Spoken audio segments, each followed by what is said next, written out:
again, my name is Selenis Leyva, and I'll be your moderator for the Ladies of Lopez conversation today. So thank you again for coming out to LATINAFest. We have Maya Lopez. She is the co-creator, writer, co-executive producer, and star of the NBC comedy series Lopez vs. Lopez. Yes. We also have author, activist, and actress Selenis Leyva. She can currently be seen starring as Rosie in the NBC comedy Lopez vs. Lopez.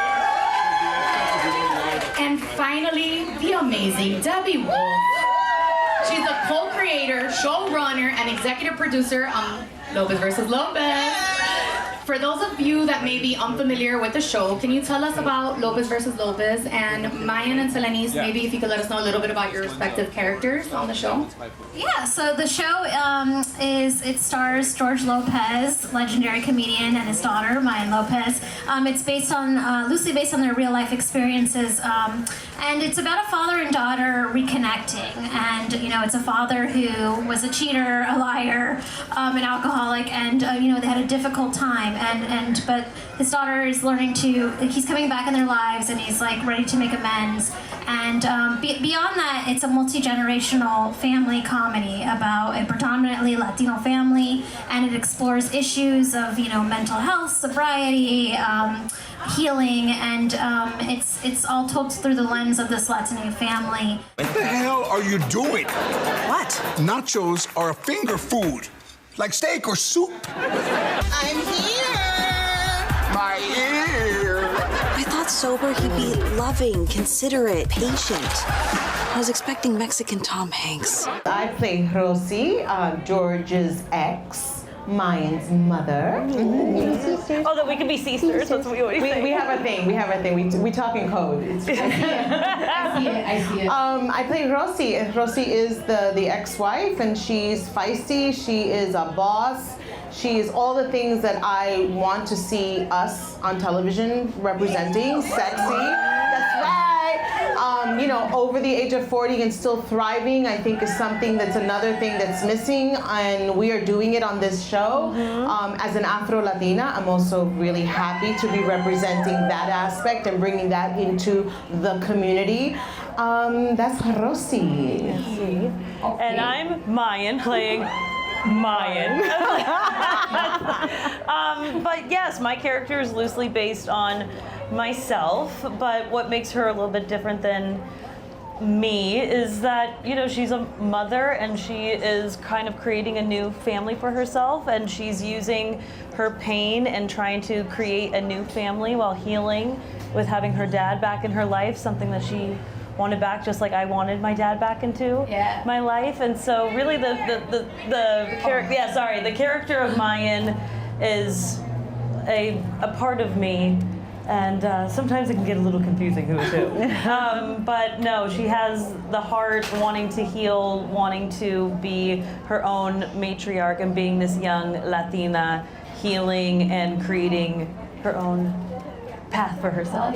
Yeah, I love that. And since you mentioned that it is part of you, what are some things that you've been able to explore as an actress that is not maybe like where you're like, oh, this isn't really like me, but I want to put this on this character because I believe that this is something that feels right?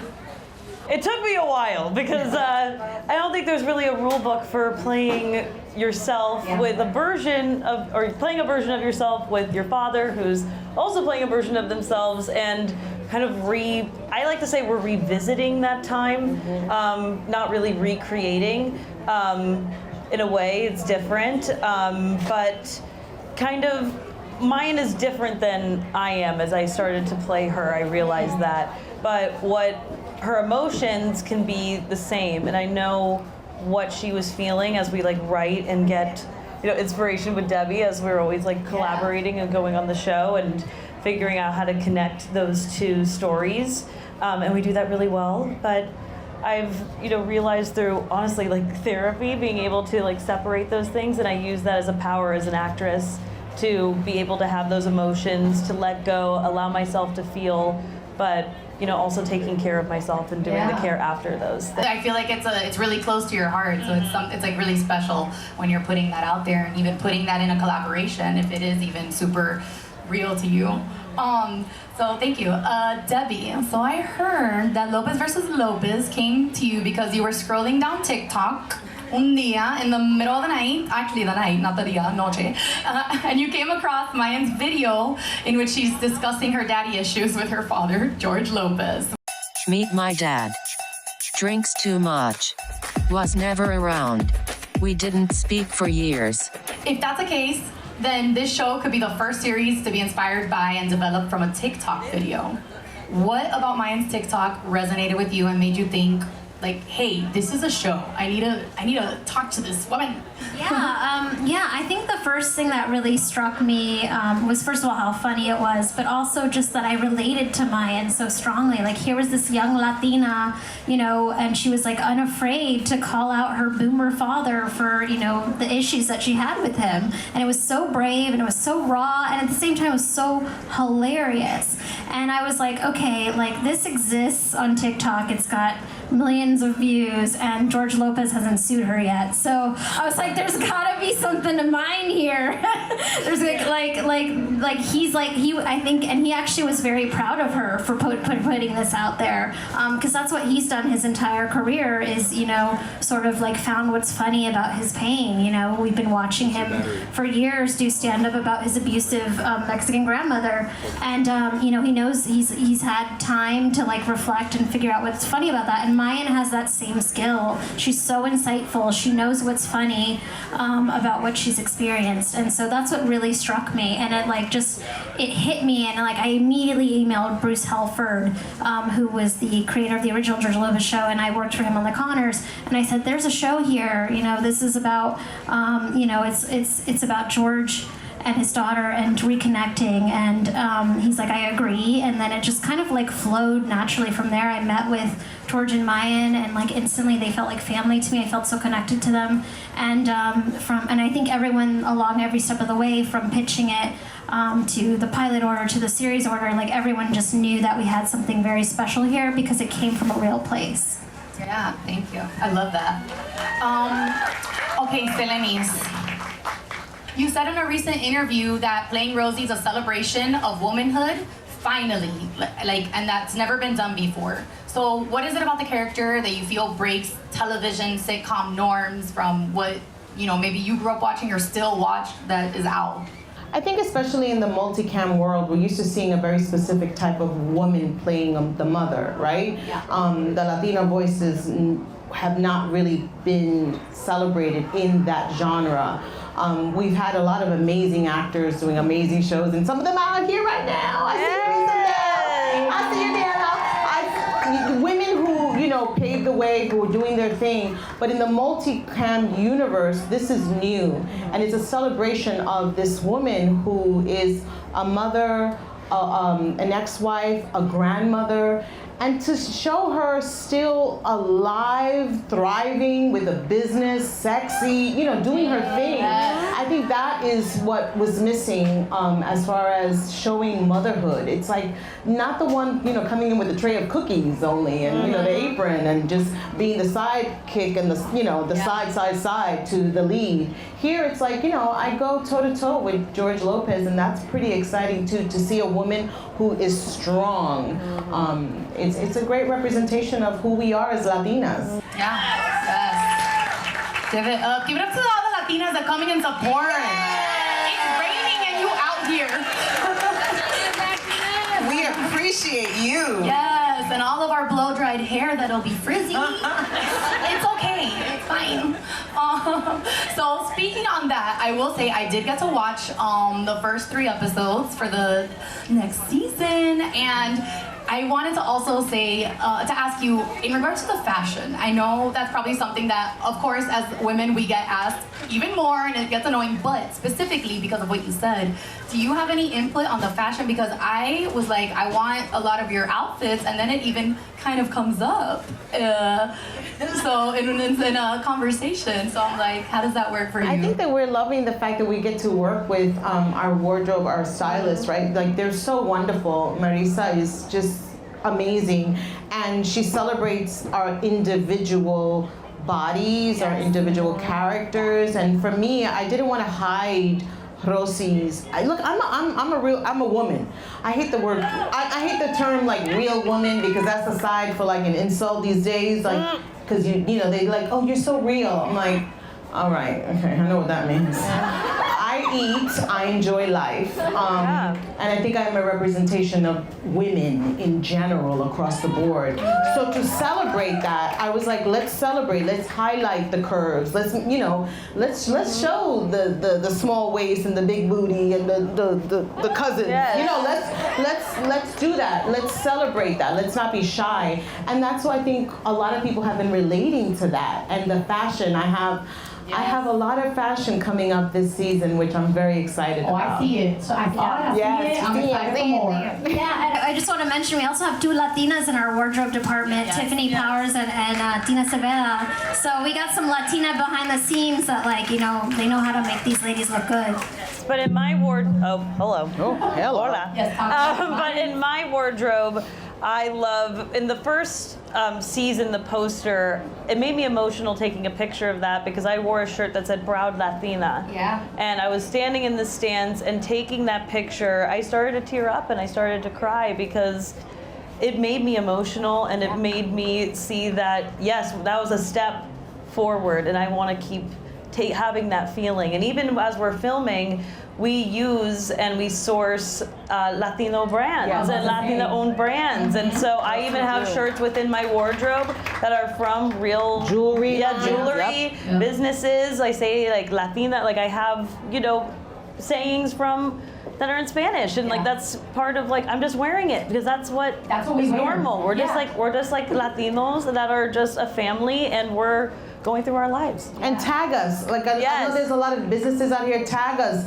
because we're online, and then we're like, oh my gosh, and we contact the show, you know, like producers and stuff. And we say you have to check this brand out, and we've been using a lot of like beautiful jewelry pieces this season of people that we found online. So tag us. Yes, and hit them up. I wanted to move to another fun part of the show. Season 1, you had an amazing roster of guest stars from Rita Moreno, Snoop Dogg, Harvey Guillen, and way more. Can you tease any guest stars this season? I know there's been some posting of some reality stars and some other Latinas that might, you know. Yeah, I mean, one of them's here today, Diana Maria Rivas. Woo! She's amazing. So funny. Oh my God. So I can't wait for you guys to see the episode. It takes place at a swap meet. That's the only spoiler I'll give you. But you know, the Latino heaven that is a swap meet. And we also have Cheech Marin, who was in the first season, is coming back. And this time he's coming with his friend Tommy Chong, who's going to be in the show. We got Cheech and Chong. We also got the great Jaime Camille this season, playing Miss Rosie's boyfriend. I was about to say, can you say that part? Yes, we can. Yes, we can. And who am I missing? And in our premiere, we have Gabriel Iglesias, Fluffy. So George and Fluffy. George and Fluffy. We got football legend Marshawn Lynch is in the house this season. Yeah, there's something to come. We have Lisa Rina from Housewives fame. We got a housewife. And Sheena and Brock, actually, from Vanderpump Rules are on this season as well. Ooh, I hope you guys got some extra tea for us that you can tell us later, you know, all the reality. I do. Okay, great. Thank you. I knew there was one. So I have a question for Debby. According to creative screenwriting, you're one in a handful of Latinas to create and showrun a network sitcom in television history. In an industry dominated by men, can you share more about your experience navigating the industry as a first-generation Latina? And have some of those experiences like shaped your perspective as a showrunner, writer going forward? Yeah, absolutely. You know, I'm not new to this. I mean, I'm just Latina, that's why I look young. But for like 20 years, I've been at this, like trying to pitch Latina stories, and you know, that never saw the light of day. And so you know, I kept at it, and you know, it is a male-dominated industry. It is a very white industry. So I was pitching these stories to a lot of times white executives who just didn't get it and weren't invested in it.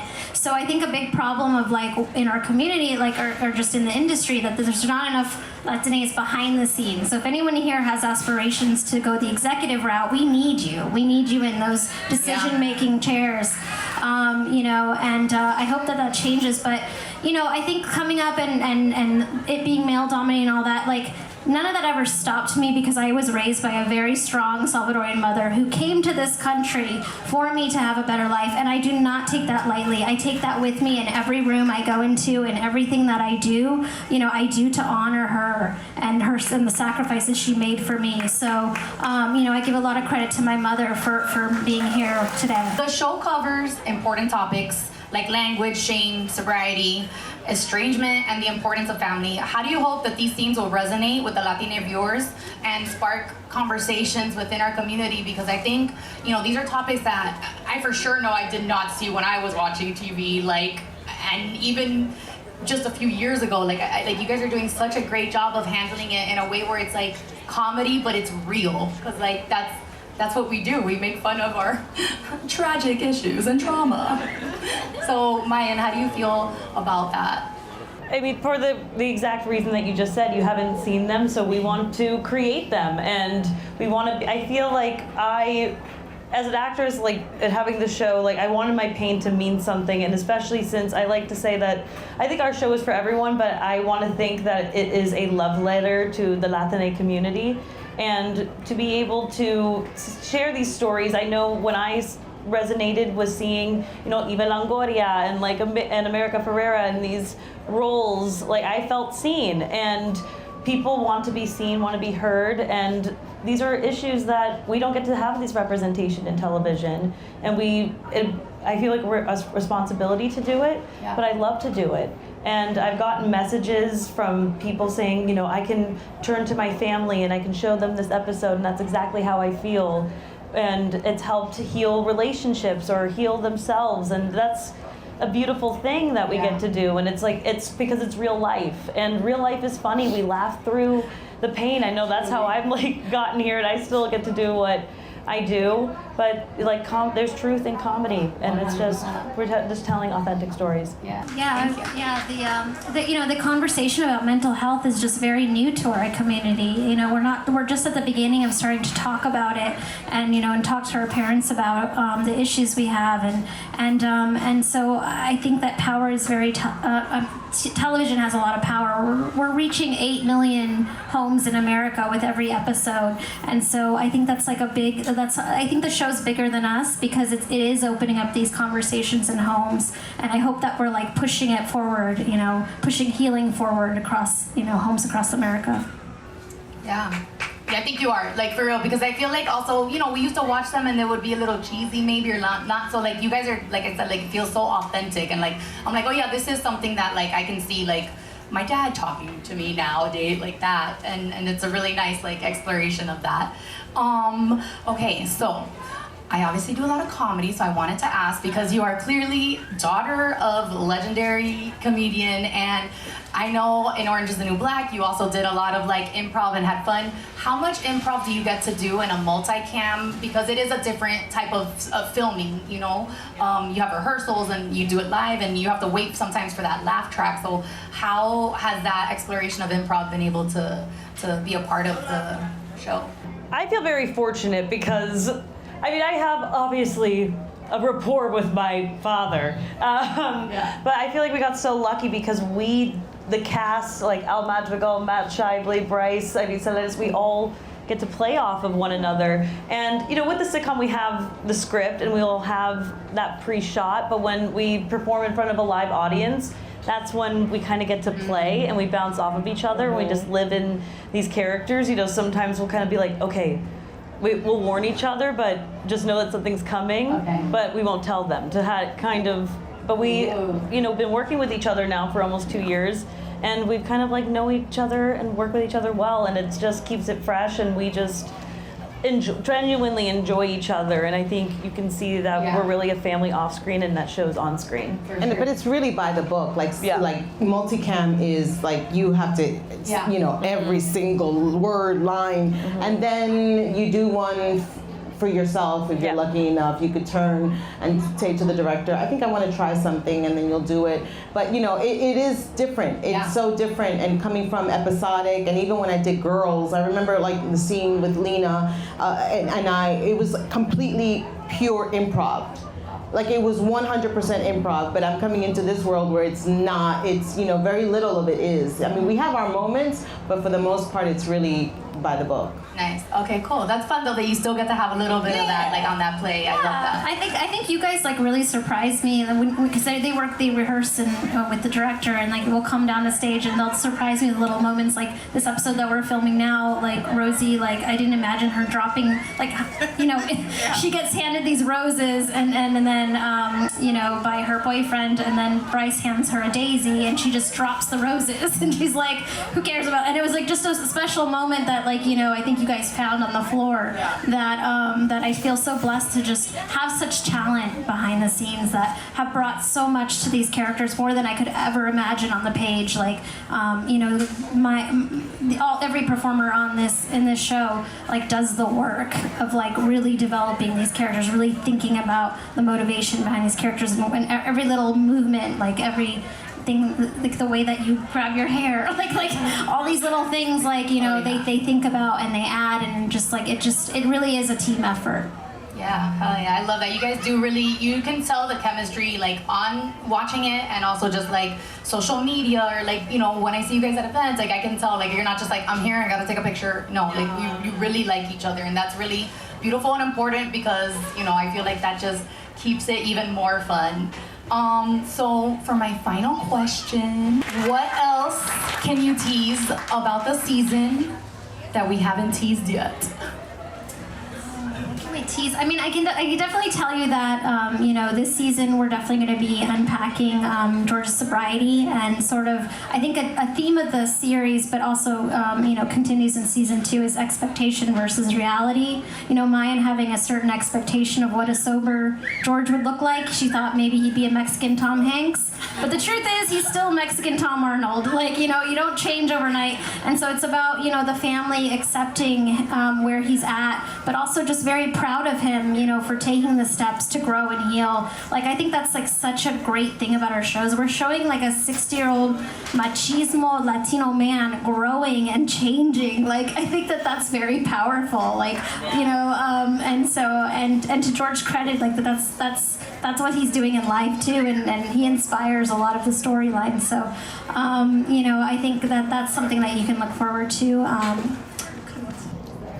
I think, you know, the family is now realizing that they can't blame George anymore, because he's sober, and exactly that we're, you know, Rosie's like opening herself up and realizing, you know, in love and moving on, and just we're all like changing, and the family dynamics are changing, but we're all growing and loving one another. And so, and I mean, it's the Lopez family. We're gonna have some antics. Oh, here comes the blame train. This morning you blame me because you missed breakfast. Because you ate mine. Let's give another round of applause for these lovely ladies of Lopez. You can catch them up on season 1 of the show on Netflix right now, and make sure to watch season 2 of Lopez vs. Lopez, premiering next Tuesday, April 2nd on NBC, and then streaming on Peacock the very next day. Also, make sure you follow them on Instagram. You know, they all tag each other, and, you know, support and let everybody know when the show drops, so that people show up, watch it, and we get another season 3. Papa! Hey, Gordo! My name is Chance, not Gordo. I'm still not calling you Chance, because looks like there's a chance that's not your father.